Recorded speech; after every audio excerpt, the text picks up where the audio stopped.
Our topic tonight is Amnesty for Bandits and the state of security breakdown in the country. Our guest tonight is Captain Casmir Nwafor, retired. And we are going to have this meeting to discuss the state of insecurity in the country and amnesty for bandits.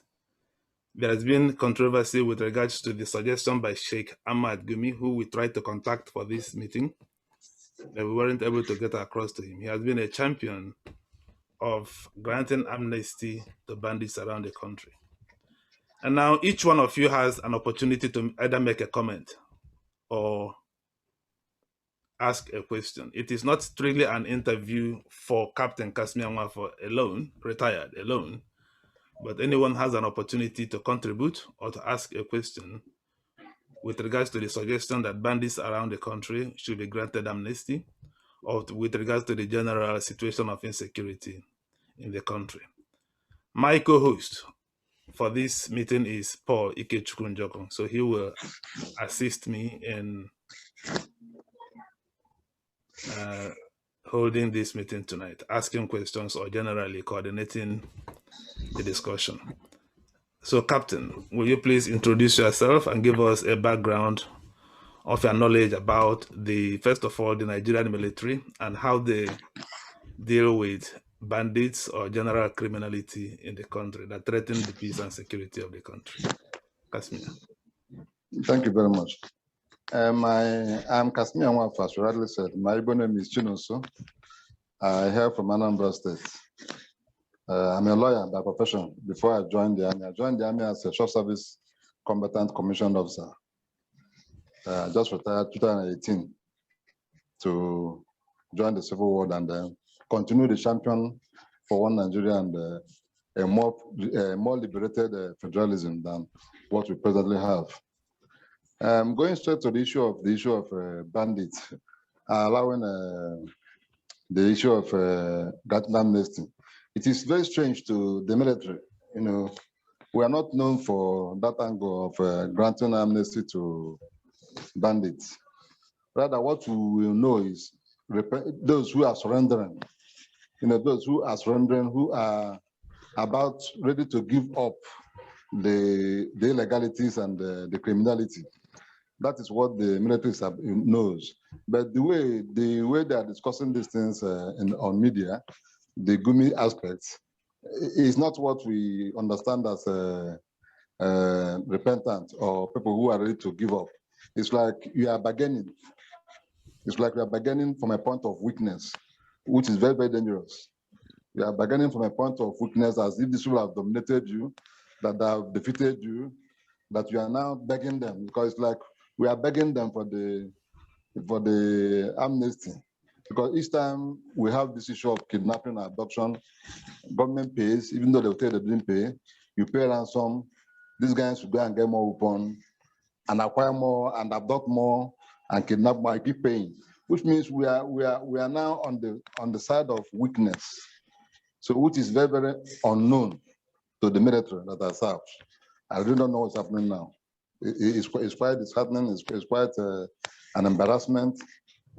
I don't know how to describe it.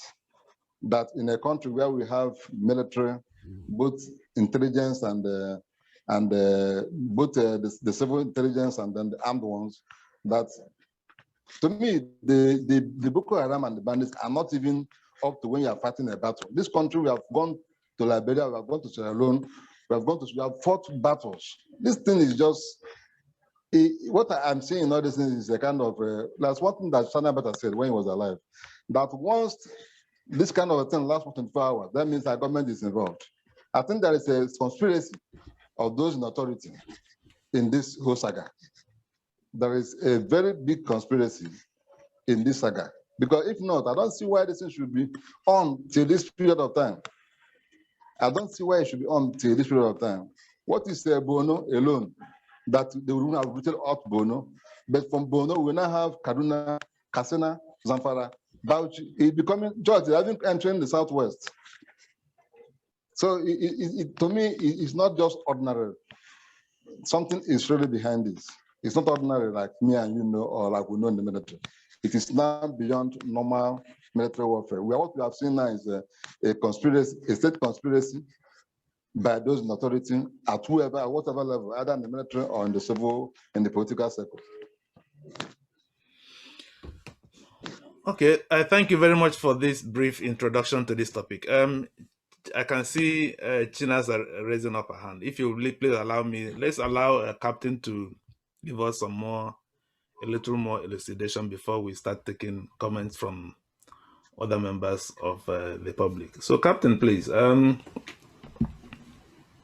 where we talk of amnesty, what exactly does it mean? Is it that, because I can see a news report yesterday where the governor of Borno State, Bolun, was saying that some of those so-called repentant Boko Haram militants, eventually, you resettle them, eventually they go back to militancy. They go back to doing what they know best to do. So what is the process of this amnesty? Do you understand it, or how does it work?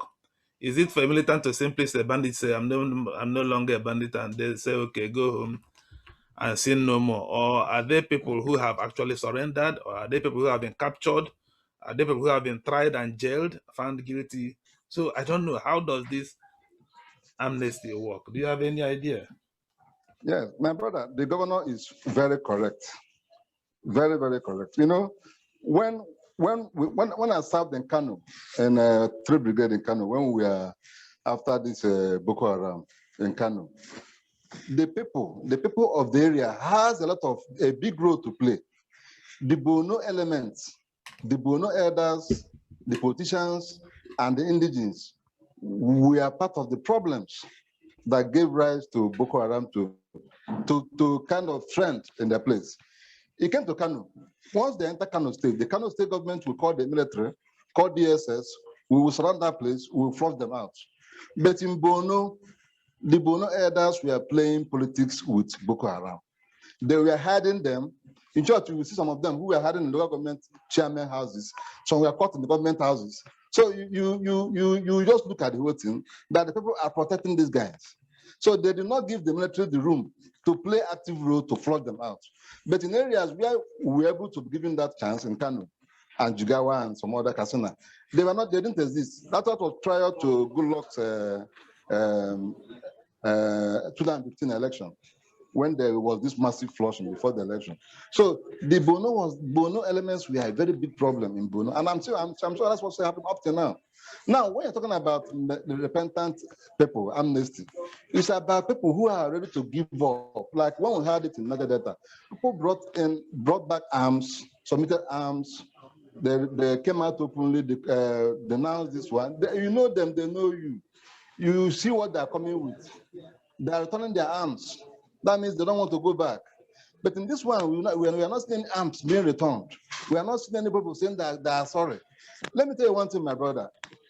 There are places where we keep BH people.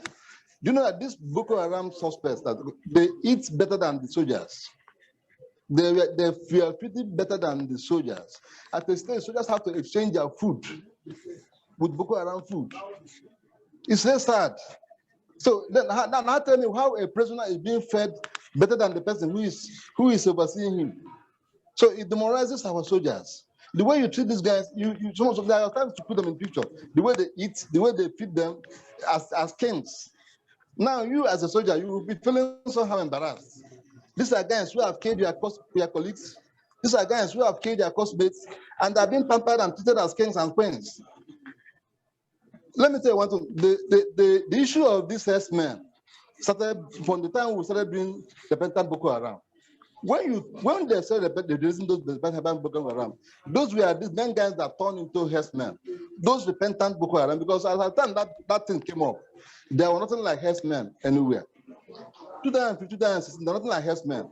It was when they started releasing these Boko Haram people that are repentant, that these guys went back and started forming, and maybe after they brought them out and gave them a new clothes and named them herdsmen to go and continue with the BH activity. Because if not, I don't see why you should release this guy saying that. How did they repent? Which court did they go to? that the court now said, oh, yeah, this guy has confessed, he has repented. No trial, nothing. You took them into one hall, and keep them, feed them very well, and bring them and say that I repent, I release them again. These guys will go back to crime. Okay, let me before I ask you my next question, what arm of the military did you actually serve with? I was with the military police. Okay, now, why has it been difficult? It's good that I asked this question. It will give the perspective. Why has it been difficult for the Nigerian military to subdue, first of all, the Boko Haram activists and then these herdsmen bandits now? Is it as a corruption in the military? Or is it that the terrain of the north being so large that it's difficult to actually police the northern part of the country? My brother, this Nigeria, you see, has one of the best soldiers you can see in Africa. I'm telling you from experience. We have, our soldiers are well trained, they are ready to fight. If you give them weapons, equipment, they will even challenge America. I've worked with our Nigerian soldiers. Forget about what you see on the video. These guys they are trained. But even if you are trained and you're not being supported, you can't do anything. The problem is with the commander-in-chief. Nigeria's problem is with the commander-in-chief of armed forces, the president. It is the president that is delaying the OT. That's the what I feel. The military is not the problem. Give them the order, they will do one thing. But as long as the commander-in-chief is not ready, I don't see any political will in him. I don't see anything in him to subdue this thing. To him, he's giving them more backing. He's giving the herdsmen and all these that are giving them more backing. The way Sheikh Gumi was saying, talking, don't call them criminals, don't call bandits criminals. You will hear what's the other name? You hear the other former NSA saying something, defend yourself. The body language of those in authority shows you that we are finished. It shows you that these men are the ones giving backing or moral support to these men. Nothing you can do as the military when the commander-in-chief is not ready to do something. You can't do anything. You can remove you. Those guys who were there for how many years, what did they do? They were not achieving anything, and they remained there. Let me tell you, in the military, that's what we call command responsibility. Command responsibility. If something happens in my office now, I will be held responsible immediately. But for the past 4 years now, for the past 2-3 years, it's like it is being eroded. There is no command responsibility. Something will happen.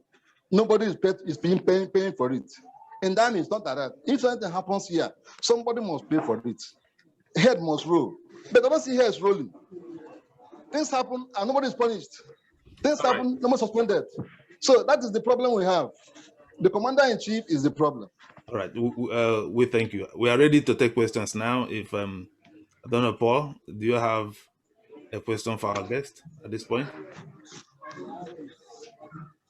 Paul. Yeah. Good evening, everyone in the house. My name is Comrade Paul Capt Nwafor.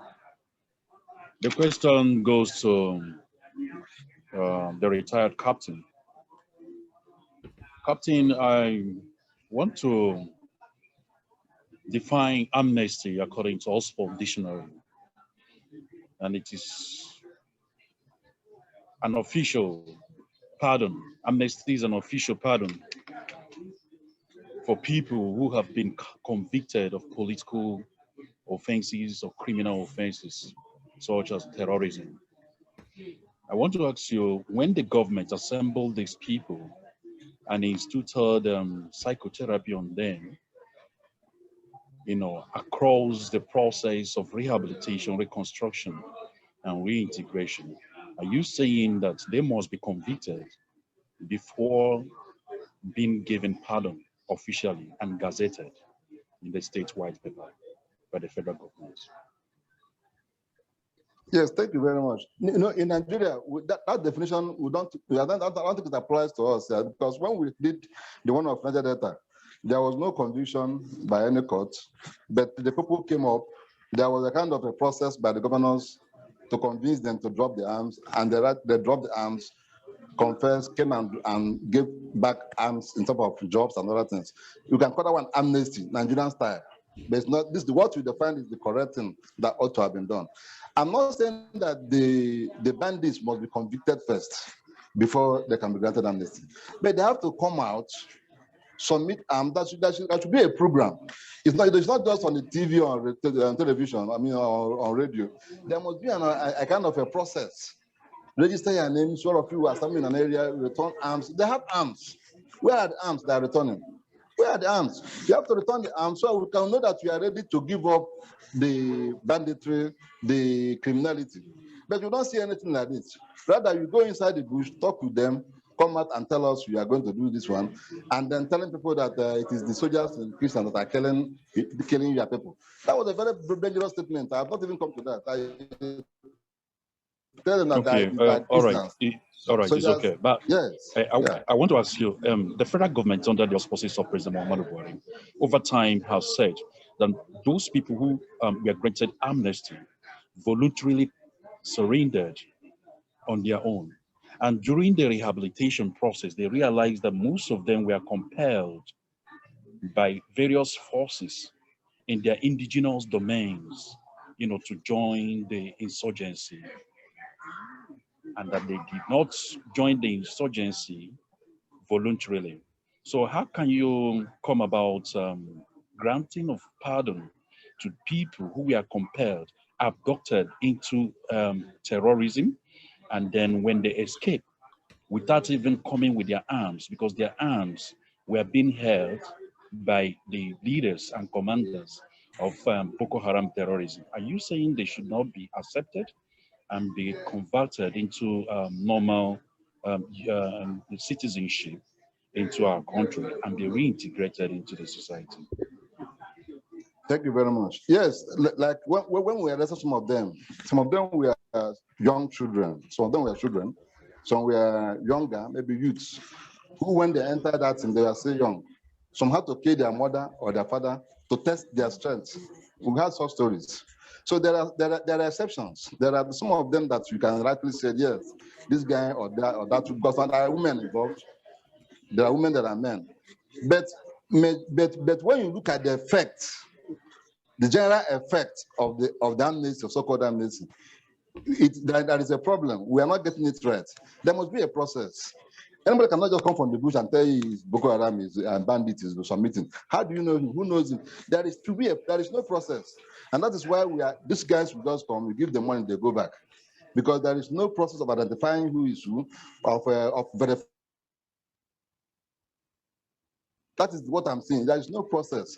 But that doesn't mean that you will not give those who are forced or who are coerced. There are cases like that, there are exceptions. But it is not general. Yes. All right. A bandit is known to be a robber or an outlaw group of people belonging to a gang or typically operating in isolated or lawless area. Banditry is also known to produce weapon and demand money. When bandits abduct people randomly and demand money for them to be able to be released, do we call it act of terrorism or act of lawlessness in the society? And should they be treated with lethal force as non-state actors? To me, the people say insurgency. There is a very tiny line between banditry and terrorism. When you are doing something to put fear into government in order to accept your demand, it's terrorism. It's terrorism. Terrorism is when your actions or when your actions are meant to put fear into people or into the government to make them like all that saying now government is now being forced to come to the issue of that amnesty and pay you. It becomes terrorism. It's no more ordinary banditry. If you are kidnapping and collecting ransom, fine. But when it goes to going to schools, carry 300, go to here, carry 50, you are beginning to create fear in the country. You are beginning to create fear in the mind of the people. And then you have people who are going for you, calling for amnesty or else thing will continue. You have gone to the era of terrorism and should not be treated with a kid glove. All right. Well, Should they be if I may, but let me pick on this question of kidnappings.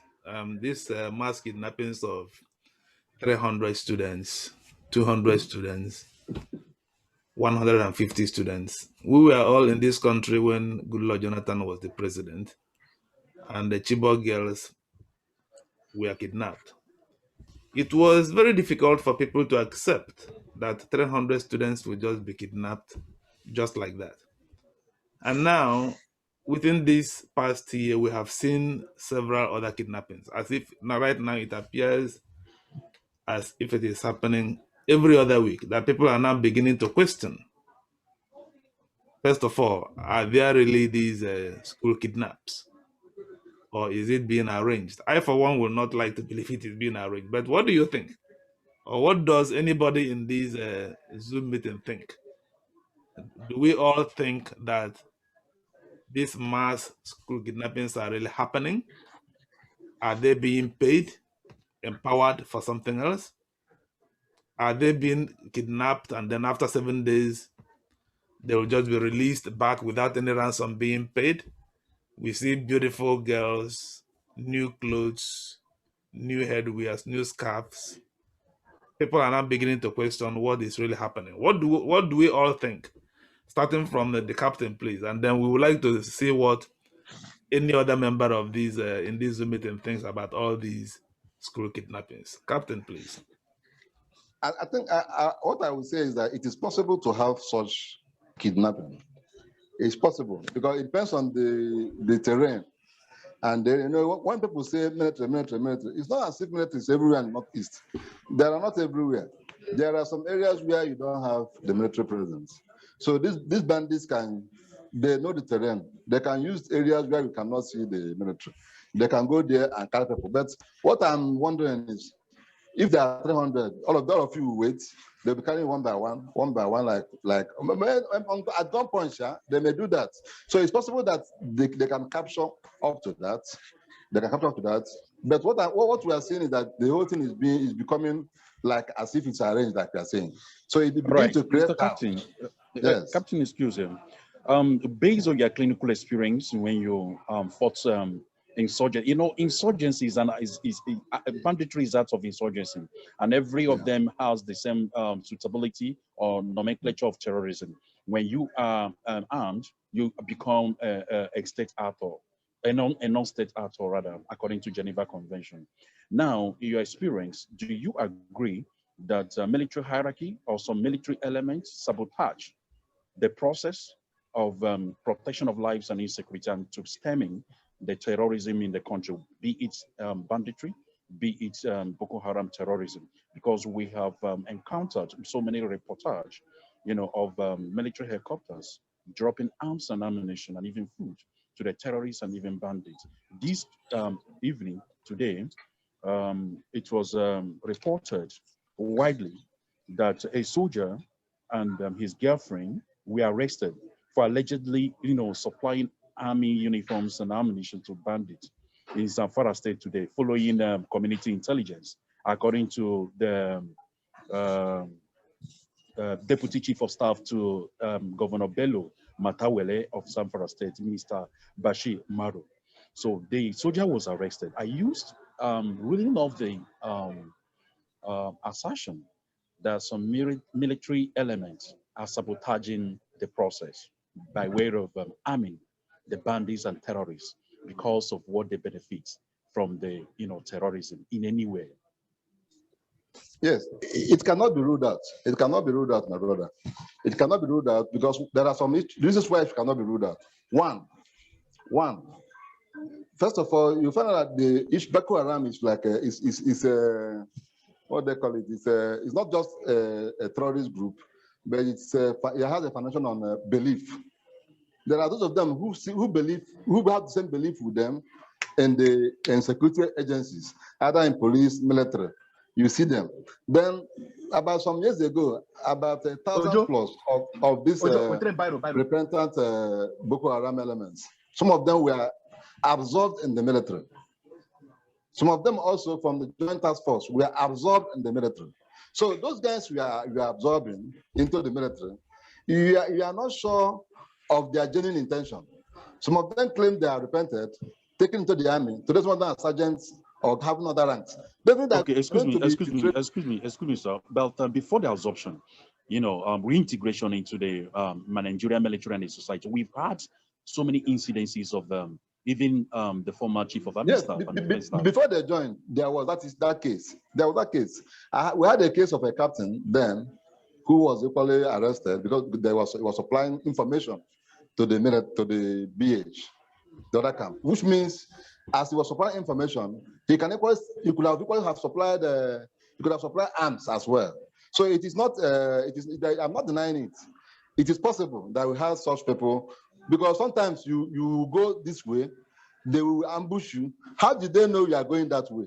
So most times you see that people are giving out information from inside. You understand? Because there is me and you plan something, and I'm going this way. Nobody knew about it.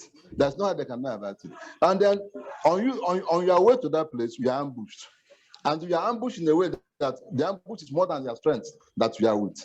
So that is definitely possible in the scenario we have ourselves. Because one is that the country has been so divided, that if there is any conflict, people from the other side may easily give in, even from the military police. They may give in to the other side of the divide.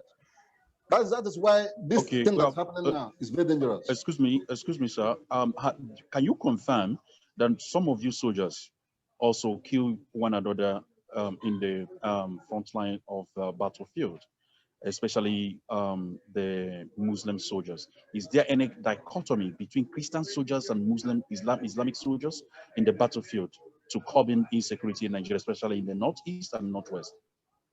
Come on, I didn't hear you very well. It has been reported that some of these soldiers, especially these Muslim soldiers, are at war with Christian soldiers. Have you experienced any Muslim soldier killing a colleague Christian soldier in the battlefield, in order to, make sure that a Christian soldier does not prevail to battling or shooting at insurgents? The BH, all right. No, we have not had such experience. We have had it, but it has not been proved.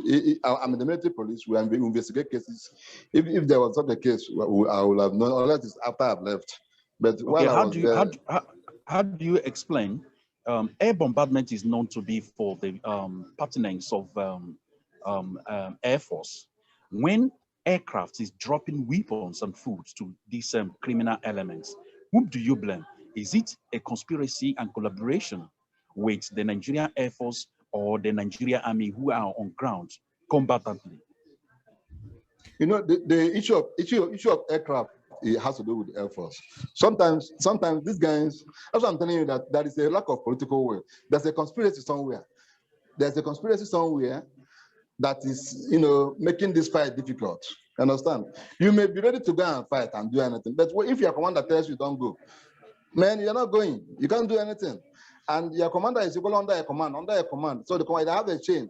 So if the one at the highest chain is not ready to work, then it will demoralize those down the ladder. They may see a plane flying, they will think it's a Nigerian Air Force plane.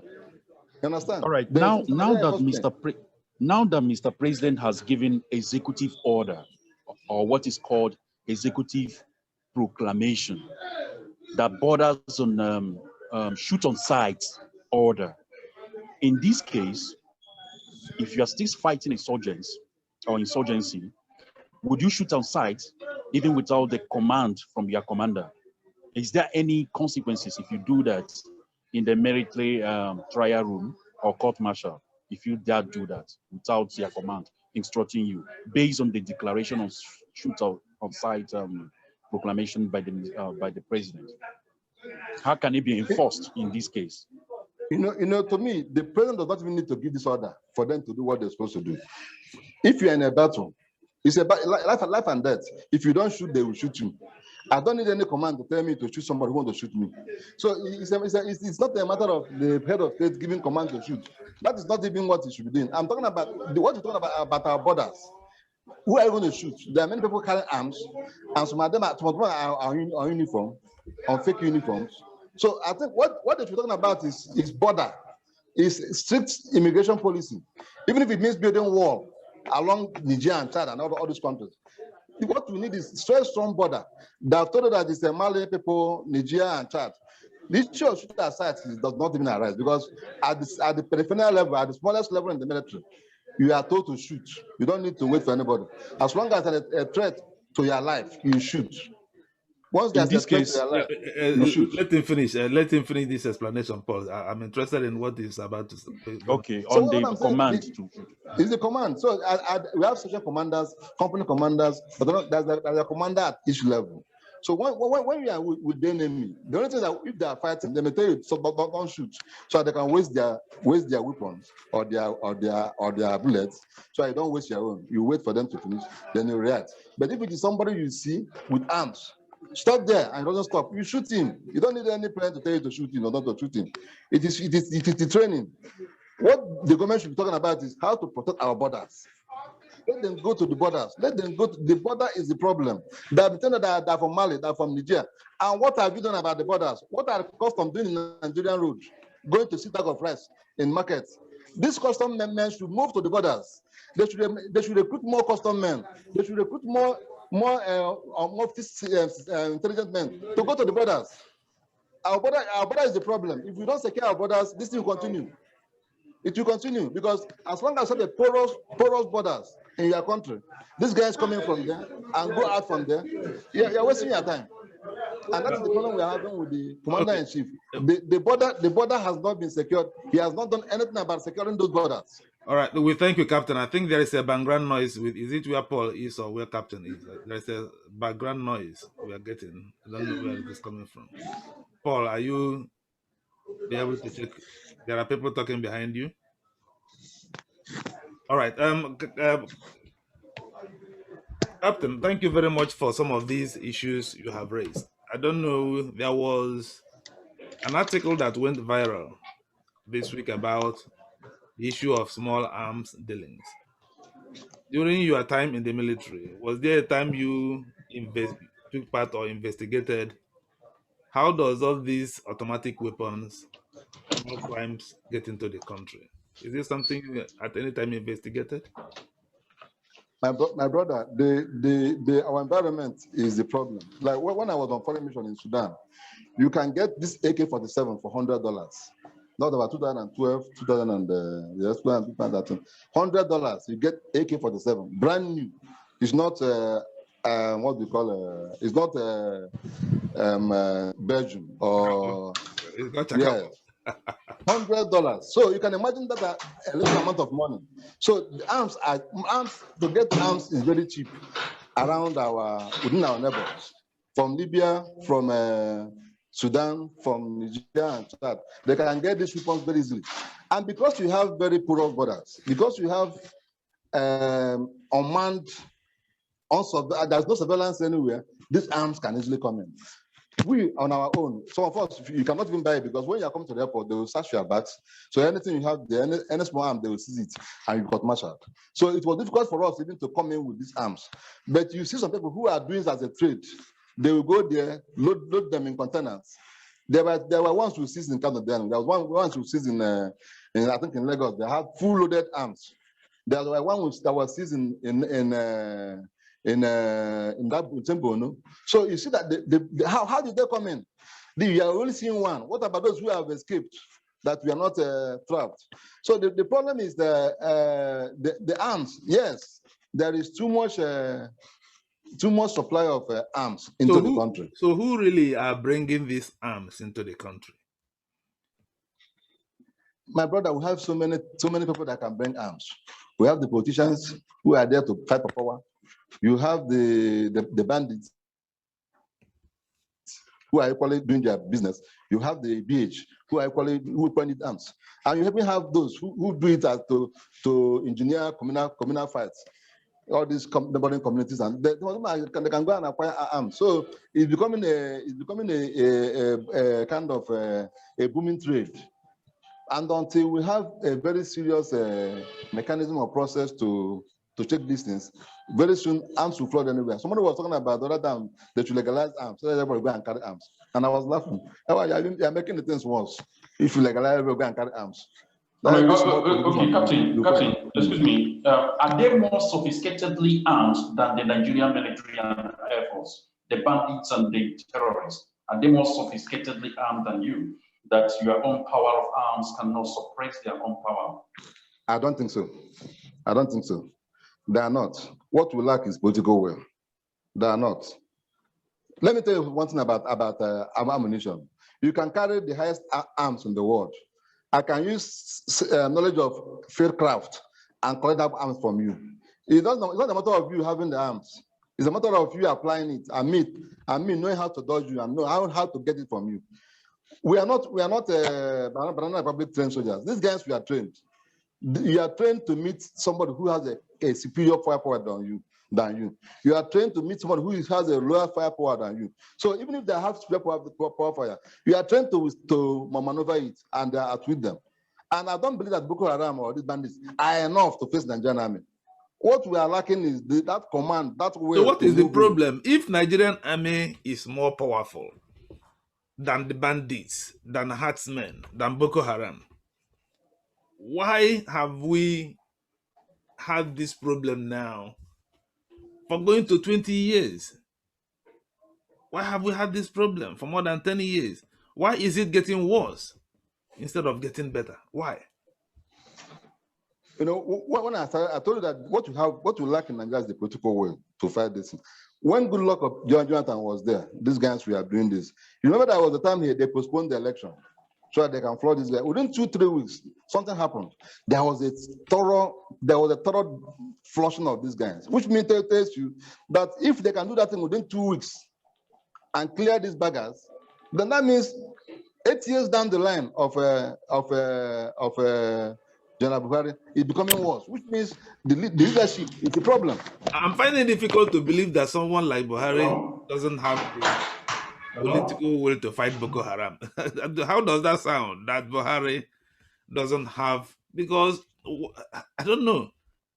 Buhari is seeing these guys as my people. That's the problem.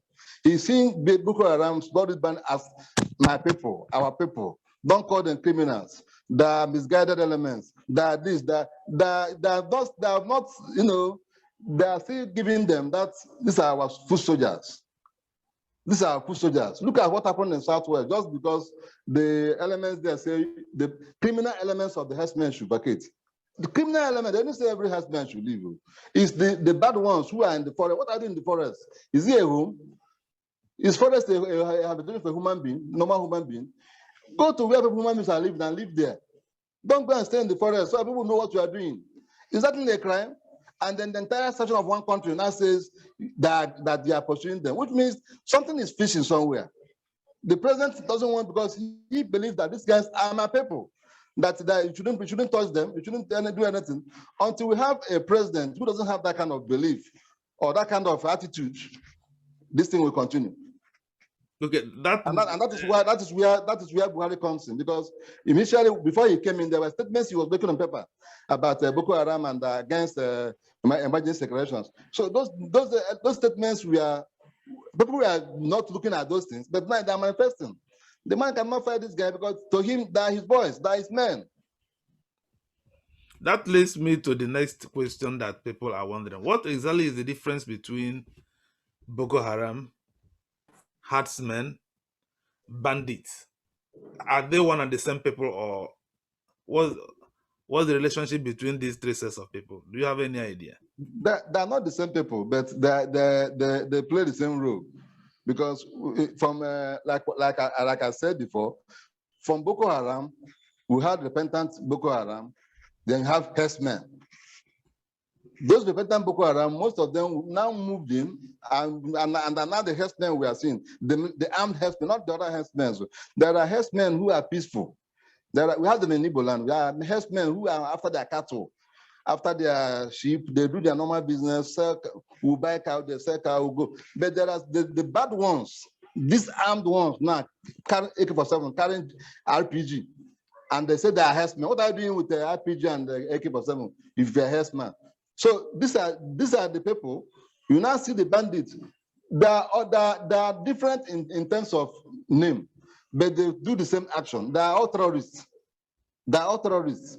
Once you are armed and your action is calculated to put fear into people and then to subdue the country into agreeing to what you want them to do, you are a pure terrorist. Where do they come from? Do you have any idea?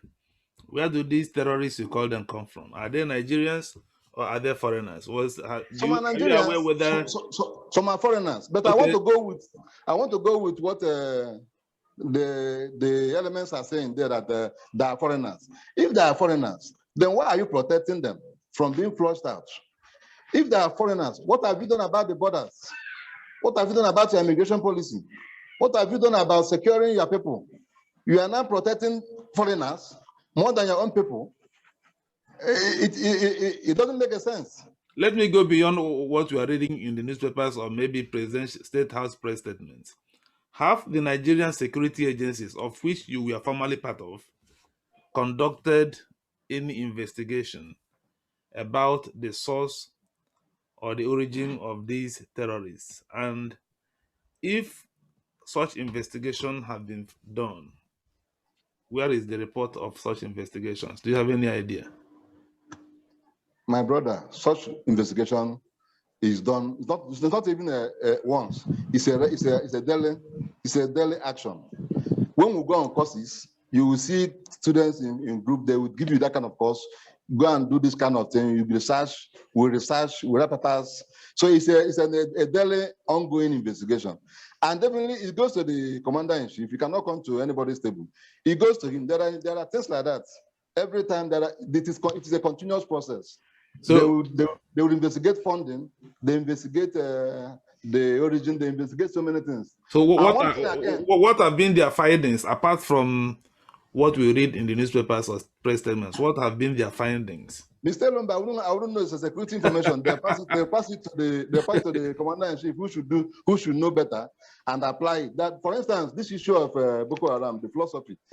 At a stage, between the brothers, we are against having all the, when we have only one mosque in the barracks, only one mosque. Because sometimes during preaching, some of the imams can give negative preaching. So we are now, in the military now, we are forced to have only one mosque, Catholic Protestant, so that we limit, because this has to do with brainwashing and religion. So what the imams or the clergy preach also contributes to the fanaticism of some of these radicals. So it's not just armed issue, military issue, but the clergy equally, like they have been told, they should have to know what they are preaching, the kind of Qurans they are quoting, and other aspects of the thing that causes this Boko Haram issue and banditry and to increase. Okay, Captain, we have only 5 minutes remaining. We would like to invite our listeners and our other guests to please make a comment or ask their questions. If you want to, simply indicate by raising up your hand on the device, and then we will recognize you. Captain, I want to, if we can move away from Boko Haram harassment and come back down to the southeast. IPOB have launched the Eastern Security Network. People are afraid that if care is not taken, the Southeast will very soon have their own Boko Haram to contend with in the form of this Eastern Security Network. Some people are of the opinion that Boko Haram did not start as terrorists. The Boko Haram militants started as a group being used by politicians in the Borno State. Yeah.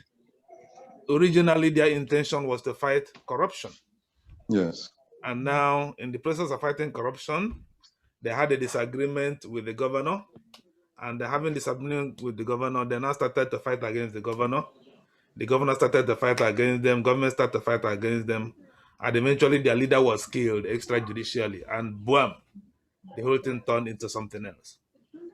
Today, people are saying that Nnamdi Kanu or the IPOB, probably with good intention, have formed the Eastern Security Network.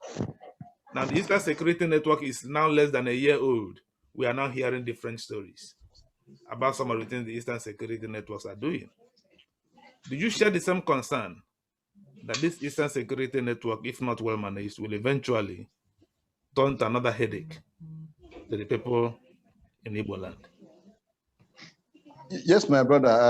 Mr. Lo, I think I agree with you that if it is not well managed, it will turn to that. First of all, IPOB came up as a result of leadership failure of our people in the Southeast. IPOB just came in because there was a vacuum. The leadership was not there, both from the governors, from the political appointees. There was no leadership. Nobody was talking. Appointments will be made. No Southeasterner will be there. Money will be borrowed, loan will be gotten. None of the part of a place is among that place. Is among the people that will share the money, or the money will be developed. And the governors were dumb, senators were dumb, House of Reps, they were all there sleeping. Nobody was talking. So they created Nnamdi Kanu. Our leaders created Nnamdi Kanu. Because if they were doing what they were supposed to be doing, Nnamdi Kanu wouldn't have come up. Now Nnamdi Kanu came up and became a hero. They made him a hero. Now, we're talking about issue of insecurity. The governors are still there, sleeping. Nobody, the governor of Enugu State said he was going to do what he called the neighborhood forest guard. Nothing is on the ground to show that they're working. The other day, the Olo incident. After that, the governor said he's going to perform a security. They only do this fire brigade aspect. By now, I think that the Southeast governors should have done like the Southwest. They have a moteku. Bring their own. But because there is vacuum again, ESN came in. So we keep creating vacuum. We keep creating opportunity for these guys to come in.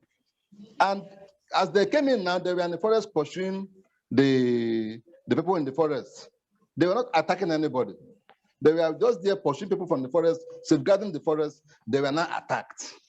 Now, it will move them into going to get arms, like you rightly said, and become like Yusuf people that have killed their people. So the governors should come in and establish security networks in the Southeast so that they can hijack whatever ESN is doing. But if Captain, they leave it open, yes.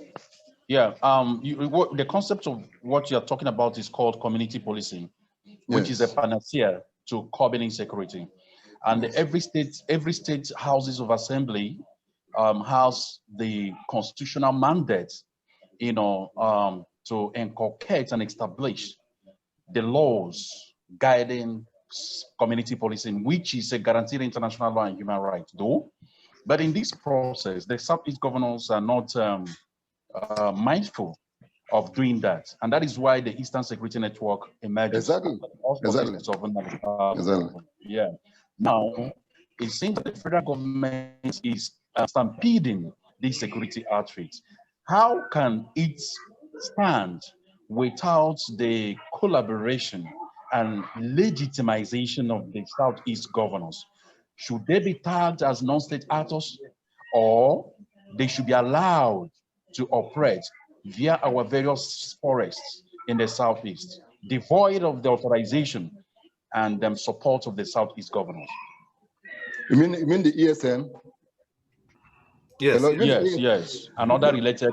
No, ESN. As long as it is a baby of IPOB, the government will always look at it as if it is as an illegal establishment. So the governors have since the government is not coming forward, since the government is not coming, since the state governors are not coming forward with their own security package, why should we not use what we ought to use? And it's been known that they are not harming innocent people or people. It was reported that the Nigerian army went into the forest and started shooting them, started mitigating them, and they responded.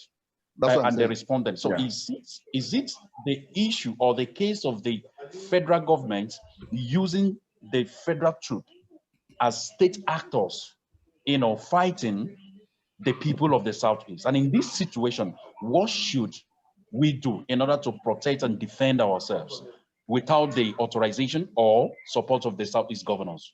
Yeah, if we hear from the captain, let's allow Festus to make a contribution, but captain first and then Festus. Yes, I think if the governors are not doing anything, I don't see anything that can stop ESN from operating.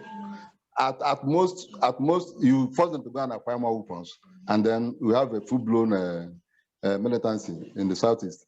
But if the governors can be smart enough, they should come in, even if it means calling the ESN, inviting them, and see how they can collaborate with them, and then give them the official backing, and they move in. But if the governors don't do anything, the people listen. You don't need the governors to even do much. People are already accepting them. If most of the areas where you have forest now, they are there, and the community, they're not causing any problem. It's just this issue of all that they went in to fight them. If not, they have been there very peaceful, not disturbing anybody. Their major aim is to make sure that our own side of the divide is secure, just like Amoteku is there in the southwest securing the people.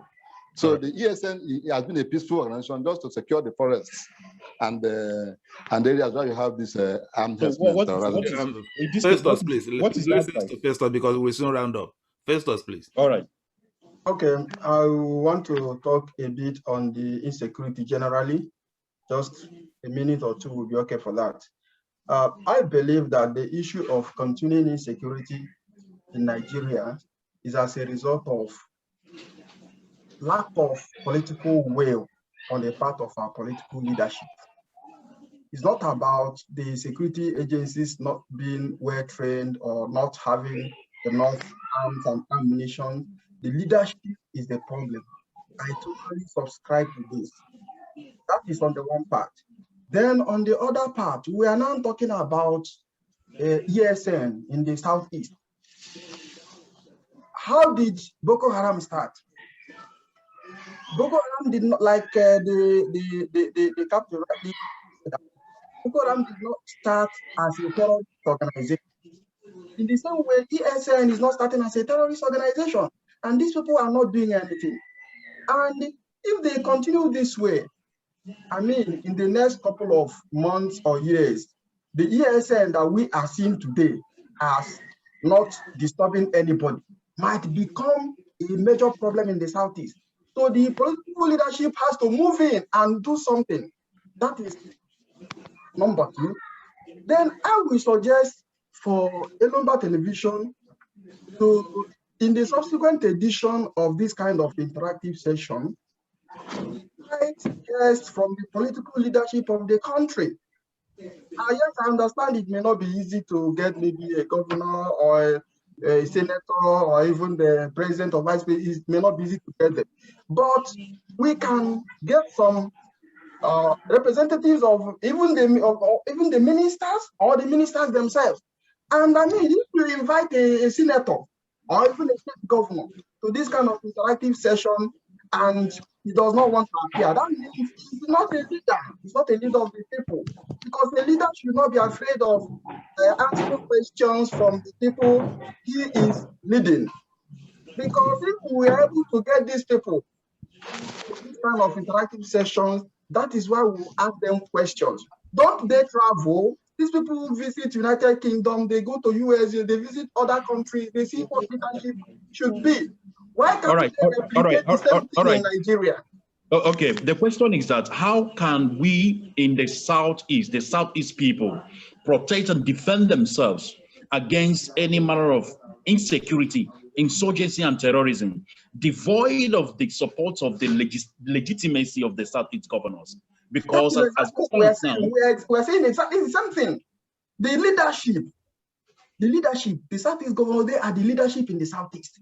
Right, but what is the fate of the people? What is the fate of the defenseless people? What do the defenseless people do in this situation? Do we continue to wait for the Southeast governors and Igbo leaders to support this defense, or do people? Good. That is why I'm suggesting that in subsequent, because I understand that Elomba Television, is viewed almost worldwide. That is why I'm suggesting that in subsequent edition, guests from the political leadership should be invited so that we ask them questions.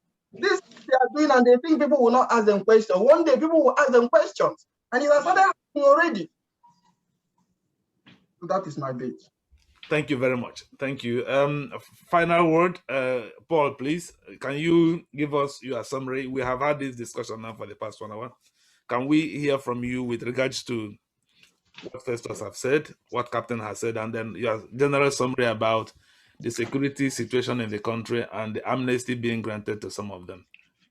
All right. As a matter of fact, the government is very wrong to grant amnesty to terrorists. You don't do that. You don't negotiate with terrorists. The negotiation which they are using, Sheikh Ahmed Gumi, to intervene is criminal. And I believe that they also had even summoned him, the DSS, if they are not biased, before this autumn time. Now, according to Geneva Convention, Article 51 of United Nations Charter, they permit the art of self-defense. And the self-defense, that it is a human right recognized by international law. So Nigerians should defend themselves, because as it stands now, there is unprecedented insecurity in the country, and government is collaborating. Government of President Muhammadu Buhari seems to be collaborating with all this manner of criminal elements, you know, slaughtering Nigerians and laying siege, miming and raping all the people of indigenous Nigerians. And these people have been noted to be foreigners. I cannot imagine how foreigners could be allowed to infiltrate our motherland, to infiltrate our fatherland. And T.Y. Danjuma, the former chief of army staff, has said that the military is colluding, fighting Nigerians, the defenseless Nigerians. And today, a military man was arrested with his girlfriend, distributing arms and ammunition and army uniform to the criminal elements. So Nigerians should rise up and defend themselves, because the government has failed. That is my own humble opinion. All right, well, thank you. If we do this, all of us will be crushed and mangled into complete mangle of matters. All right, well, thank you. Captain, please, your final word on this topic. Thank you, Mr. Lumba. Thank you for the opportunity. I came with the words of the other two guests. We have to defend ourselves. The political will is not there, because the commander-in-chief is not giving the push, the required push to the military to act. And as long as he's not giving that push, nothing can come out of it. And then those in Southeast, let them defend themselves. South, middle belt, don't wait for any protection from anywhere again. Thank God the NSA have said it, protect yourself. It's no more Danjuma now or Elumba saying it. It has come from government side. So you don't need to wait for anybody again to do what is needful. Acquire the legalized weapon you can give information, go and get. Just get yourself ready, organize yourselves in the communities, in the villages. We have begun to organize as much as possible and secure yourselves. Thank you very much.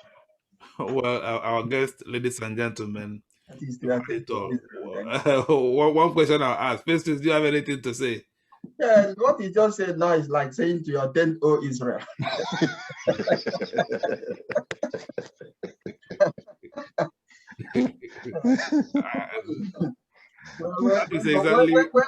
When government has abdicated its responsibility, then it's terrible. You attend to Israel. That is exactly the fear I'm about to point out. Are we now trying to legalize anarchy? Maybe, as Chinua Achebe said, mere anarchy is loosed upon the world. Well, ladies and gentlemen, this is the much we can take tonight. It's now 1 hour since we started having this discussion. We thank all of you, especially our guest, Captain Casmir Nwafor Rtd. Thank you very much for making a return to give us this insider knowledge of your experiences in the Nigerian military before you retired. Thank you. And then we thank Paul for coordinating this meeting. First, just thank you very much. We thank all those who are listening to us. We hope that you will be back again with us next time when we decide to have another topic of interest to general Nigerians. So thank you and good evening. Thank you. And good evening. Bye-bye, everyone.